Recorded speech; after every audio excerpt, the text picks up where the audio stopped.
Are you studying smart or are you just studying hard? That is the eternal, frustrating question that I think every single high schooler, college student, and, well, any of us trying to learn something new has Oh, faced. absolutely. It's the ultimate academic busy work paradox. Yeah, We've all been there. we really have. We spend hours reading, highlighting, feeling like we're being productive. And then the test comes or you actually need to use the information Yeah. and nothing. It's just a blank. Exactly. Cognitive science has had pretty clear answers for a while now about what actually works. Hmm. Things like self-testing and spacing. But the big question has always been, do students, when they're left to their own devices, actually use any of these powerful tools? Right. So today we are diving deep into a really fascinating 2024 study. And this wasn't some small classroom experiment. This was a massive, large-scale survey of over 3,400 secondary school students. So we're talking grades 7 through 12 across Catalonia, Spain. A really diverse sample. And what the researchers did was basically create a scorecard A very simple one, really.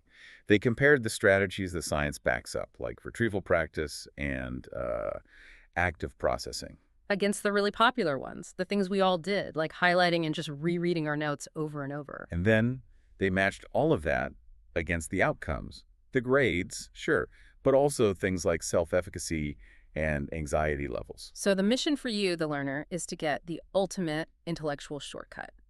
We're going to find out if the most successful students are already using these smart strategies and what the total payoff is, not just in your GPA, but in your confidence and your entire mindset. Okay, so let's start with segment one. What are students actually doing when they sit down to study? Because what the study found here is, well, it's a bit of a paradox. It is. You see a real mixed bag in what they're actually doing.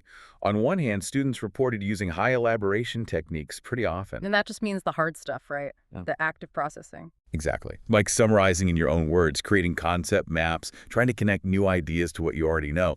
But they reported using that almost as frequently as they used sheer rote learning, just simple memorization drills. So it's like they know they should be trying to understand the material deeply, but they also feel this pull to just, cram the facts. They're hedging their bets. They really are. But here's the interesting flip side of that. The strategies they used the least overall were those classic low elaboration techniques. Like highlighting and just rereading. Precisely. So it's not that they're obsessed with low effort methods, Wow. but they are definitely still in the mix. And this all leads to, I think, the single most striking statistic in the entire paper. I think I know which one you mean, the one about the untaught learner. That's the one. Yeah. They asked the students, has anyone, a teacher, the school, ever given you explicit instructions on how to study effectively? And the number was just staggering. It was 77.96%. So almost 78% said Oh. no, they had not. So nearly 4 out of 5 students are just winging it.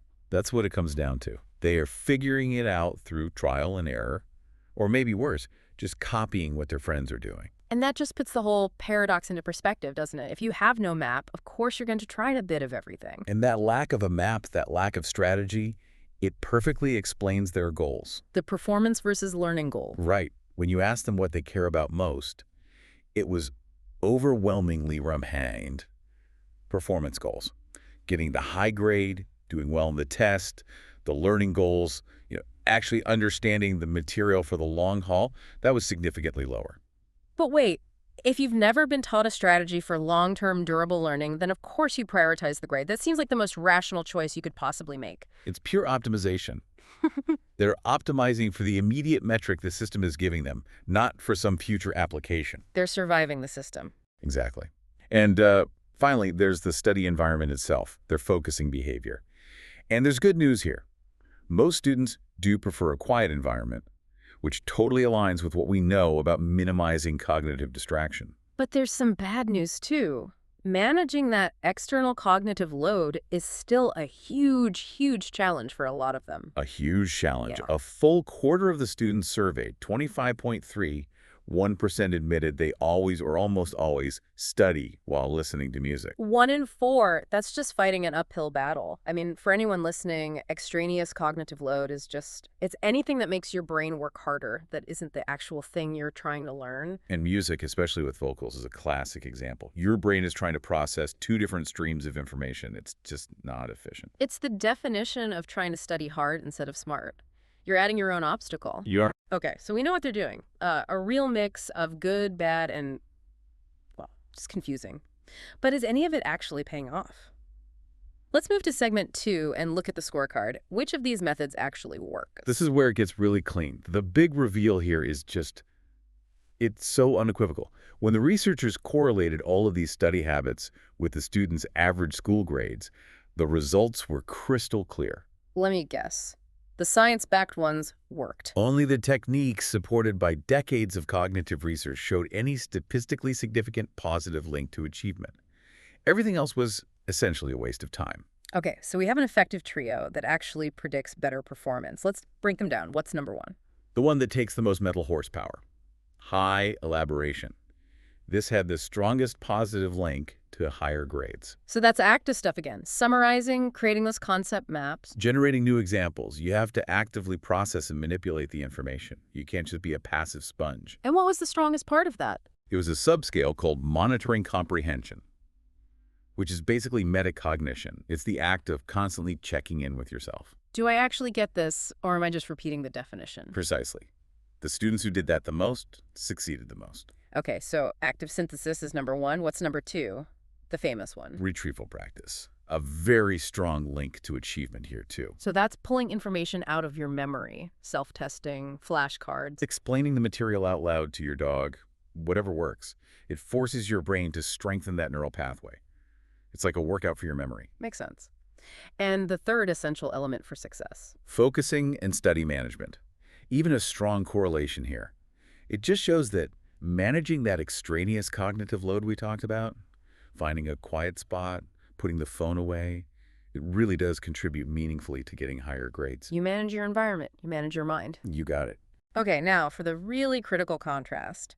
And I think we all need to pour one out for the thousands of colorful highlighters we've all bought over the years. What happened to those passive, low-effort strategies?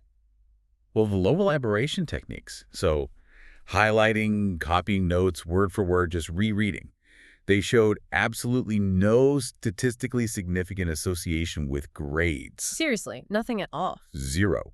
In fact, the researchers noted that highlighting and copying specifically had a non-significant negative correlation. So it doesn't just not help, it might hurt. Well, it wasn't strong enough to say it actively hurts you, but it means you are literally better off getting up to get a snack than spending 5 minutes highlighting a chapter. Because it creates that false sense of fluency. You see the color, your eyes move across the page, and your brain goes, yep, I'm learning this.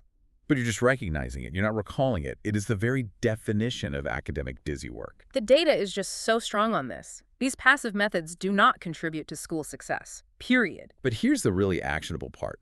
When the researchers combined all those research-supported techniques, the elaboration, the retrieval, the focusing, the correlation with grades became even more robust. So it's a cumulative effect. A huge one.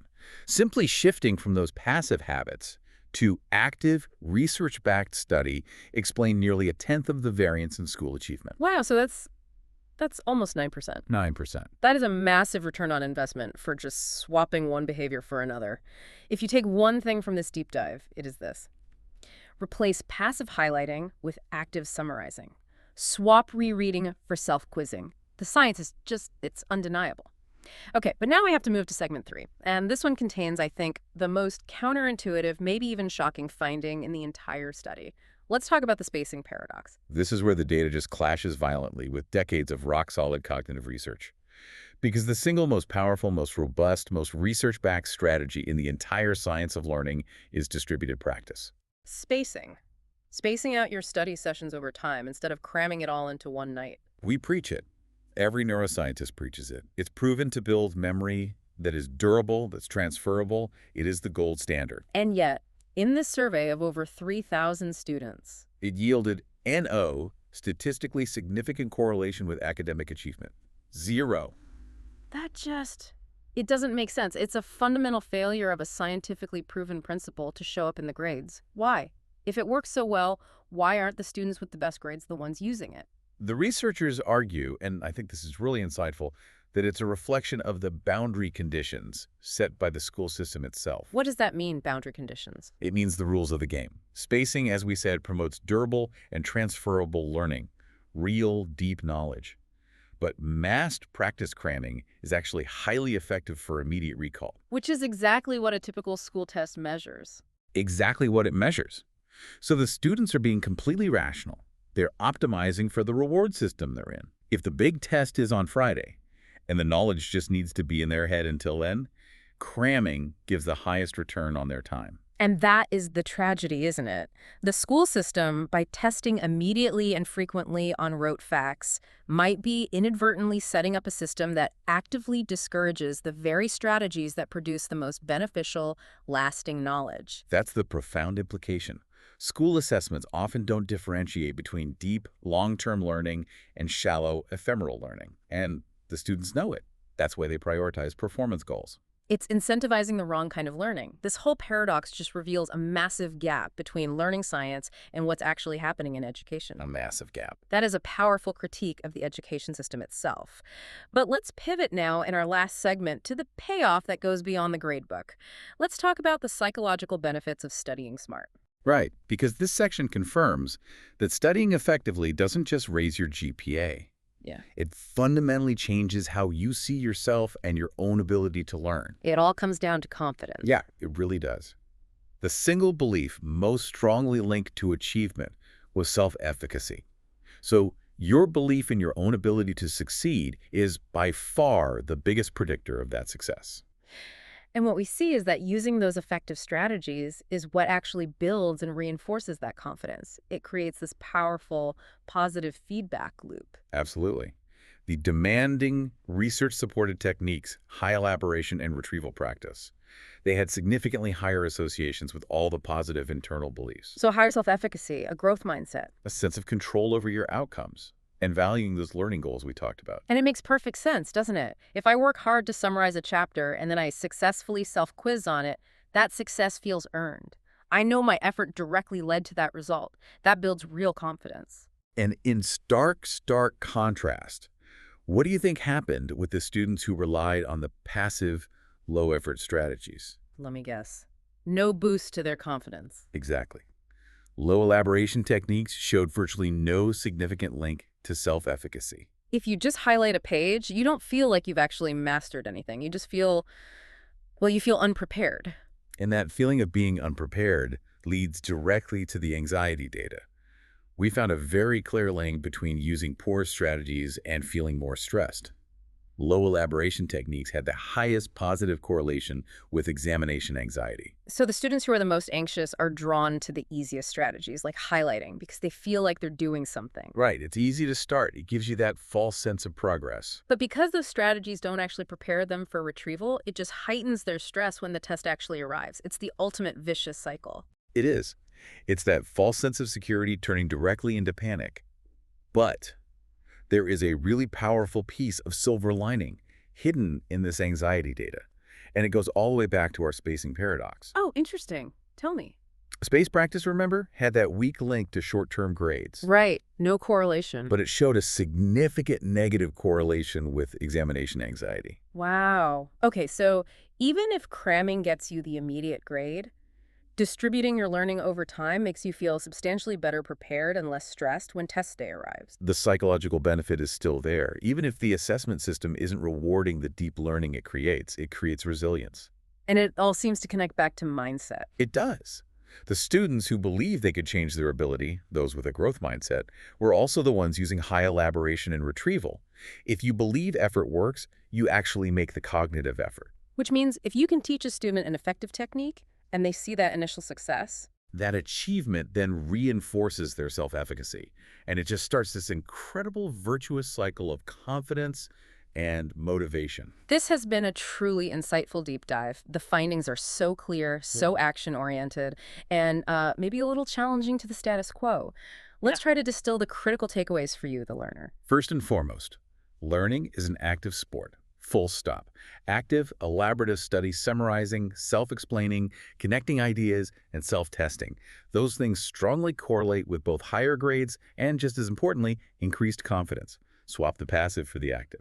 Second, those passive methods we all grew up with, highlighting, copying, simple rereading, they are essentially academic busywork. They do not help your grades, and in fact, they're linked to higher anxiety. And finally, that paradox of spacing.